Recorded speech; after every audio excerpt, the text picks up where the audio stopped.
नमस्कार दोस्तों, स्वागत है आपका एक बार फिर से हमारी चैनल हनुमान भक्ति सागर पर, जहां मैं आपको श्रीमद् भागवत गीता के तीसरे अध्याय के बारे में आज बताऊंगी।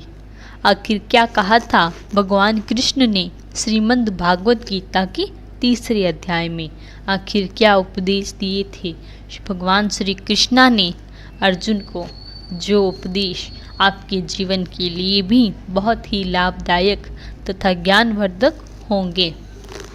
तो आइए शुरू करते हैं। शुरू करने से पहले हमारे चैनल हनुमान भक्ति सागर को सब्सक्राइब करना ना भूलें, ताकि आगे के अध्यायों के लिए आपको नोटिफिकेशन मिलता रहे। तो चलिए शुरू करते हैं। अध्याय। अर्जुन ने पूछा, हे जनार्दन, यदि आपके तप से, कर्म से बुद्धि श्रेष्ठ है तो केशव मुझे इस घोर क्रम में क्यों लगाते हो? मिले हुए वचनों से आप मेरी बुद्धि को भ्रम में डाल रहे हो। निश्चय करके मुझे बतलाइए, जिससे मैं कल्याण को प्राप्त हूँ।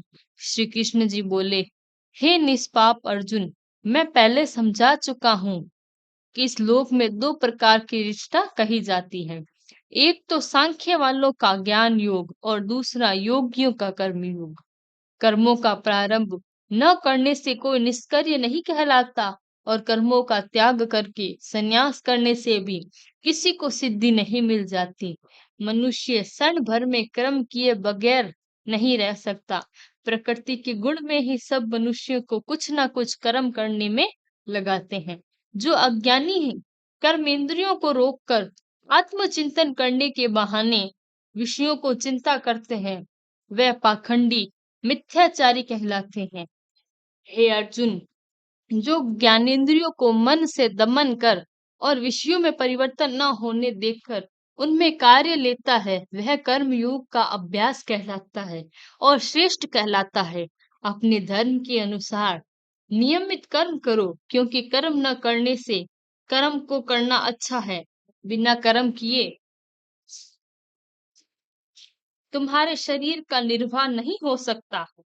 हे कौतन्य, यज्ञ में निर्मित किए जाने वाले कर्मों को छोड़कर जितने कर्म हैं, उनके करने से मनुष्य को बंधन होता है। अतएव तुम फल के लिए इच्छा त्याग कर यज्ञ के लिए कर्म करो। सृष्टि के आरंभ में ब्रह्मा जी ने यज्ञ सहित प्रजा को उत्पन्न कर प्रजा से कहा था कि यद्यपि कर्म करके वृद्धि को प्राप्त होंगे, यदि सब कर्म तुम्हारे निर्मित कामधेनु होंगे, इस यज्ञ में तुम्हारे देवताओं को संतुष्ट करते रहो और देवता भी तुमको संतुष्ट करेंगे। इस प्रकार परस्पर बर्ताव करते हुए तुम और देवता कल्याण को प्राप्त होगे। यज्ञ आदि कर्मों से प्रसन्न होकर देवता तुमको इच्छित फल को सामग्री देंगे, परंतु उनके दिए हुए दान को जो बिना उसका भोग लगाए ग्रहण करता है, वह चोर है। पंच महायज्ञ करके जो शेष बचा हुआ भोग ग्रहण करता है, वह सब पापों से मुक्त हो जाता है। और जो अपने निर्मित से अन्न पकाते हैं, वे पापी पुरुष पाप को भक्षण करते हैं। अन्न से ही प्राणियों की उत्पत्ति होती है। अन्न मेघ से उत्पन्न होता है, मेघ यज्ञ द्वारा बरसता है, और यज्ञ की उत्पत्ति कर्म से होती है। क्रम की उत्पत्ति ब्रह्मा से हुई है और ब्रह्म अक्षर परमात्मा से। इस कारण सदा सब पदार्थों में रहने वाले जो ब्रह्मा है, वह सब ज्ञानों की प्रस्तुत है। हे पार्थ, इस प्रकार चलाए हुए कर्म के चक्र के अनुसार जो नहीं चलता, वह पापमय है। जो पुरुष आत्मा में ही रत रहता है और आत्मानंद अनुभव से तृप्त रहता है, उसे कुछ भी कार्य शेष नहीं। वह कोई कर्म करे या ना करे, उसके कोई प्रयोजन अथवा लाभ नहीं है, और किसी प्राणी से अपना लाभ कमाने को भी उससे कोई आवश्यकता नहीं। इसलिए तुम भी फल की इच्छा त्याग कर कर्तव्य पालन करते रहो, क्योंकि फल की इच्छा को त्याग कर कर्म करने वाले पुरुष मोक्ष को प्राप्त होता है। राजा जनक आदि ने भी कर्म सिद्धि पाई है। इस प्रकार तथा लोक ग्रहण देखते हुए भी तुमको कर्म करना उचित है। श्रेष्ठ पुरुष जिस जिस कर्म का आचरण करता है, दूसरे मनुष्य उसी कार्य पर चलते हैं, और वह जिसको प्रमाणित मानता है उसी के अनुसार सब उत्तम मानते हैं। हे पार्थ, मुझको तीन लोकों में कुछ भी कर्म शेष न रहे और न कोई अप्राप्य वस्तु प्राप्त करनी है, फिर भी मैं कर्म करता ही रहता हूँ। यदि हम भी आलस्य रहित होकर कर्मों को नहीं करेंगे तो मनुष्य इस प्रकार से हमारे भी पथ के अनुकरण करेंगे। जो मैं भी कर्म ना करूं तो सब लोग भी ना कर सकेंगे और नष्ट हो जाएंगे। इससे मैं भी वर्ण संकरों के उत्पन्न करने का हेतु प्रजा को नष्ट करवाने वाला समझा जाऊंगा। जिस प्रकार अज्ञानी फल की इच्छा करके कर्म करता है, वैसे ही फल की इच्छा न करते हुए ज्ञानी को लोक शिक्षा की इच्छा करते हुए कर्म करना उचित है। कर्म को आसक्त अज्ञानियों की बुद्धि में ज्ञानी भेदभाव उत्पन्न न करें, परंतु आप स्वयं कर्म करते हुए उससे भी सफलता पूर्वक कर्म करवाएं। हे अर्जुन, सब कर्म प्रकृति के गुण से ही उत्पन्न होते हैं, परंतु जिनकी बुद्धि अहंकार से भ्रष्ट है, ऐसे मूर्ख लोग समझते हैं कि हम करता है, परंतु जो गुण और कर्म के विभाग को सच्चा तत्व जानते हैं, वह ज्ञानी पुरुष यह समझकर इसमें आसक्त नहीं होता कि गुण यह एक खेल आपस में हो रहा है। हे अर्जुन, आत्महत्या बुद्धि से सब कुछ कर्मों को तुमसे अर्पण करके कर्म फल की इच्छा छोड़कर संग्राम करो।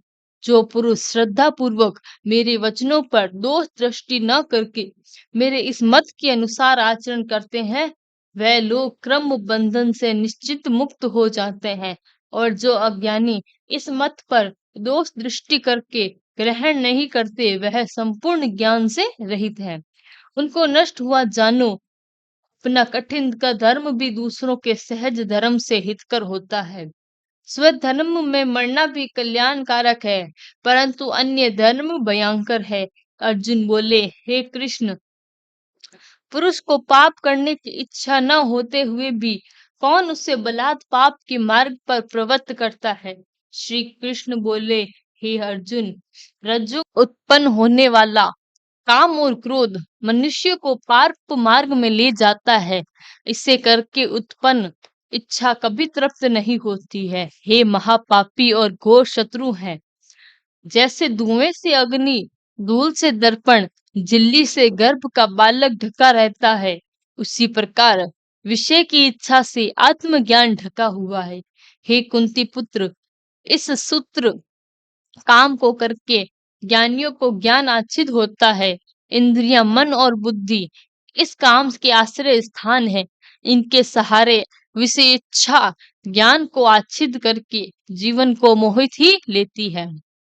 अतएव तुम स्वर्थ सर्वप्रथम इंद्रियों को वश में करो, ज्ञान और विज्ञान को नष्ट करने वाले इस पापी काम को जीतो।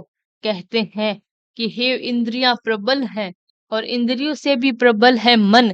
इस प्रकार जो बुद्धि से परे है, उस आत्मा को जानकर निश्चेतात्मक बुद्धि द्वारा मन को निश्चल करके, हे महाबाहो, तुम इस दुर्धर शत्रु काम को जीत लो। जय श्री कृष्णा।